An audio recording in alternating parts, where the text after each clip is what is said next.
Hi everyone, welcome back to my channel. I hope everyone had a good Christmas and New Year. I had a very nice Christmas. Just really grateful to be able to spend it with family, have lunch out instead of cooking it, which I've been doing for the past 40 years. So that was really nice not to have to cook and just so nice to spend time with family. But now it's January the 5th. And I'm raring to get back to YouTube. I feel like I haven't done any YouTube videos for quite a while, and it's maybe only just been over a week. But yeah, it feels like ages. So today I thought I would do a small library haul. So I've picked up 4 books from the library I thought I would share with you. And I also wanted to share the most inspirational book I've probably ever read. So stick around for that. So the first book I picked up from the library is a book called Circe. I'm not sure if that's how you pronounce it. Circe, Kirka, Circe. I'm going to say Circe. And this is by Madeline Miller. Now this one actually came up on that the Bibliophiles book advent calendar that I bought, and I showed on a YouTube video. This one was mentioned in there, and a viewer actually said they'd read it and it was really good. So I thought I would give it a go. It says, in the house of Helios, god of the sun and mightiest of the Titans, a daughter is born. Circe is strange, not powerful and terrible like her father, nor gorgeous and mercenary like her mother, but she has a dark power of her own, witchcraft. When Circe's gift threatens the gods, she is banished to the island of Aea, where she hones her occult craft, casting spells, gathering strange herbs, and taming wild beasts. Yet a woman who stands alone cannot live in peace for long, and among her island's guests is an unexpected visitor, the mortal Odysseus, for whom Circe will risk everything. Circe's tale is a vivid epic of family rivalry, love and loss, the inextinguishable song of woman burning hot and bright in the darkness of a man's world. It sounds really good, and it was under the category of mythology in the calendar. So yeah, I'm really interested to read that. I've never read anything like that before, so I thought that would be interesting to read.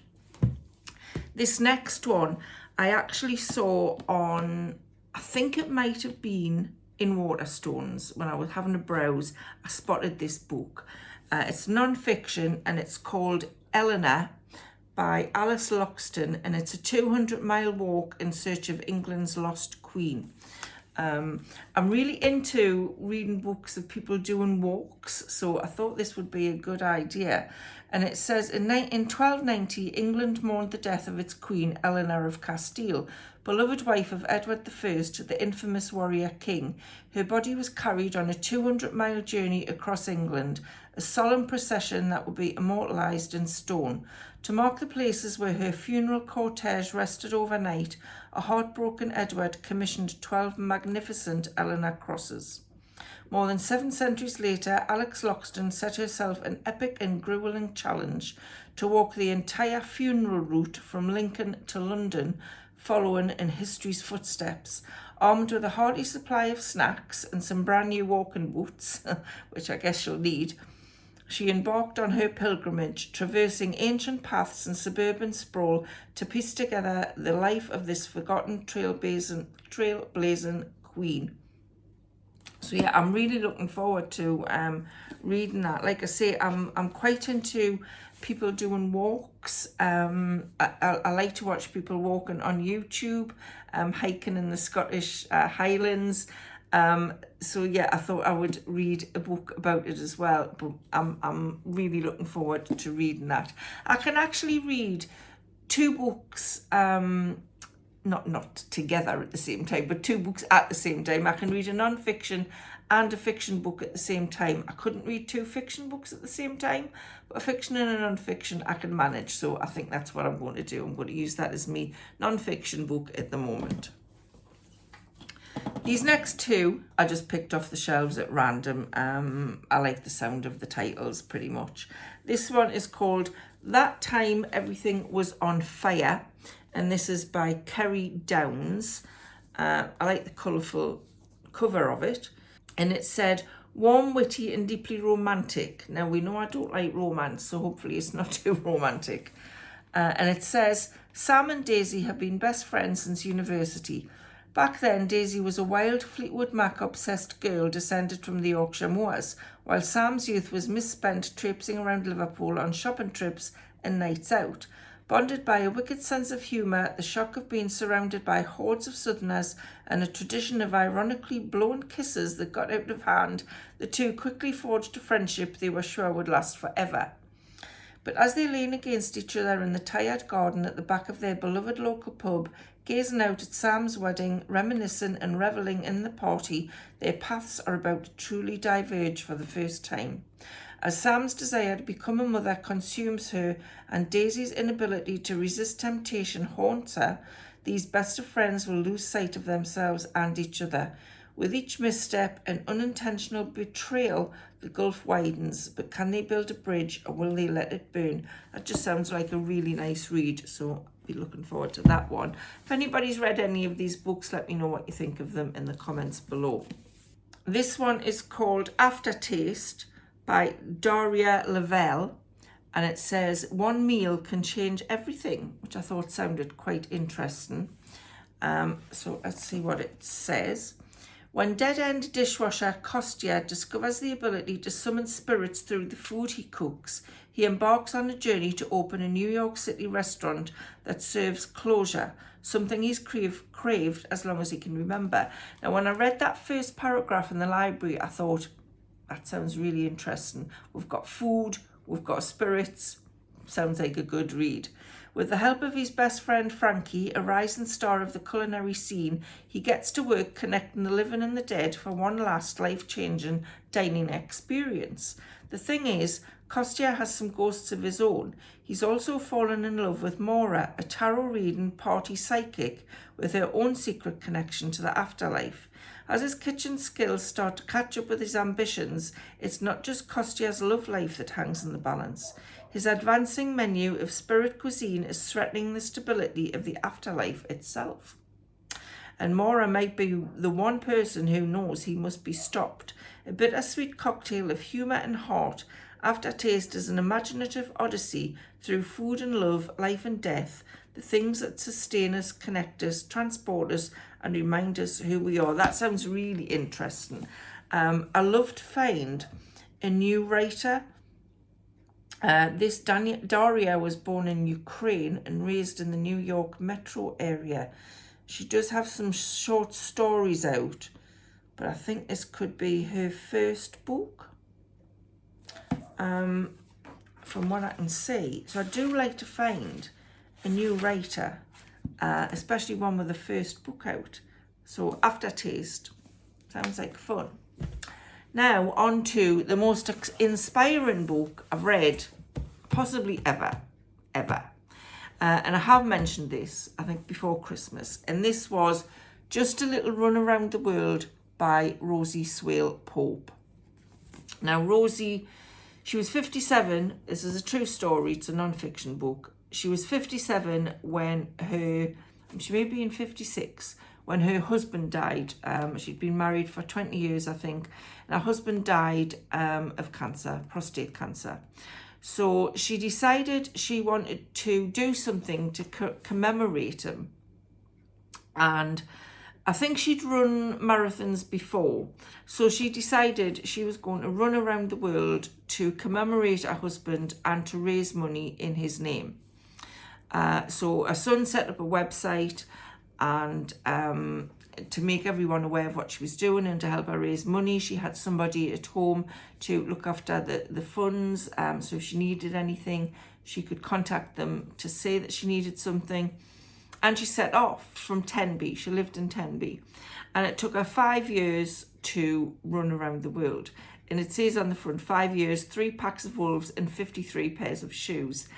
Now this woman, at 57 years old, takes off and just goes on her own. She goes through some of Europe, then she goes through Russia, which she has to get a visa for, and it's a bit hit and miss whether she's actually going to get it. But she manages to get it, and she runs through some parts of Russia which is fascinating, absolutely fascinating. And she does, gets into a couple of scrapes that are quite scary. And I mean, all she's got with her when she starts off is a backpack and a bivvy that she can camp in, a little camping stove. And she just basically, she runs until she gets tired, and then she pitches her bivvy on the side of the road or in some, wooded area, and just goes to sleep, and then gets up the next day and starts again. I couldn't believe that somebody would do this for 5 years. She runs through Russia, she runs through Siberia, which, temperatures of -50. She says some days she can't actually get out of the bivvy. She has to stay in there for 2 or 3 days. It is that cold. Your eyes freeze. She's cooking on a little camping stove that sometimes it's just, she met somebody who kind of helps her to find out what she can eat from the forests, what trees, apparently tree bark is really good for lots of things, different tree barks. So sometimes she eats that, she makes tea from it. She goes through Siberia, she goes through Alaska, she comes face to face with a polar bear. She goes through part of America. She does it kind of an offshoot trip to Greenland because she wants to visit an ancient Viking settlement that you can still see the ruins of. She goes through parts of America, and she's on to Iceland. She goes through Scotland, then she runs back to Tenby. She just runs back to Tenby. I mean, it took this woman 5 years to do this, and I think she raised £250,000 for different charities that she kind of come across along the way that she wanted to help. There were some children, I think, in Russia she wanted to help. Just a really, really a fascinating read. And this was one of the reasons that I got that Eleanor book out. Not quite the same, but just, I mean, she ended up with something like this, which is like a little trolley thing that she could pull along on the ice. And it's got a hood on that always stays there. So she could actually set her bivvy up inside, and she doesn't keep having to put it up. She could just climb in. But this gets damaged across Alaska. It falls into the river, and she's trying to hold on to it. I highly recommend this book. It's not something that I could ever think about doing myself. I wouldn't. I couldn't. No way. Packs of wolves hovering around outside our tent, and it's just a really fascinating, inspiring story. I can't recommend this book enough. Loved it. So yeah, if you get the chance to read it, please do. And if you have read it, let me know what you think in the comments below. I think she has some other books, so I'm going to have a look for those, because I think she's about 79 or something now, and she's still running marathons and fundraising for different causes. Very inspiring woman. Definitely. Most inspiring book I've ever read. So, quick video today. If you're watching this video on the 5th or the 6th of January 2026, I will be doing the live review of our book club book on Wednesday, the 7th of January at 2 p.m. The book was The Christmas Train, and at this time of recording, I haven't actually finished it yet. So, as usual, I'll leave it till the last minute because I want it to be fresh in my mind. So we'll be doing a live YouTube video on Wednesday at 2 p.m, Wednesday the 7th of January. There is a couple of people who've already said they would like to join me. I will send you the link in the comments below if you want to join. I can have up to 6 people on, so there's probably room for like another 3 people. If anybody would like to join me live on camera and chat about The Christmas Train by David Baldacci, then let me know in the comments and I will send you the link. If you don't want to join me on camera, you can always just join in the chat and let me know what you thought.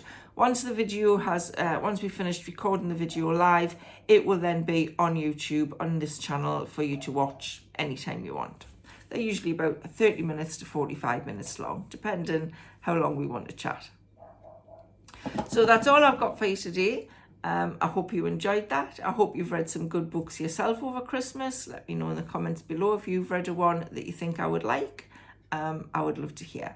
So thanks again for watching. I'll see you soon. Bye for now.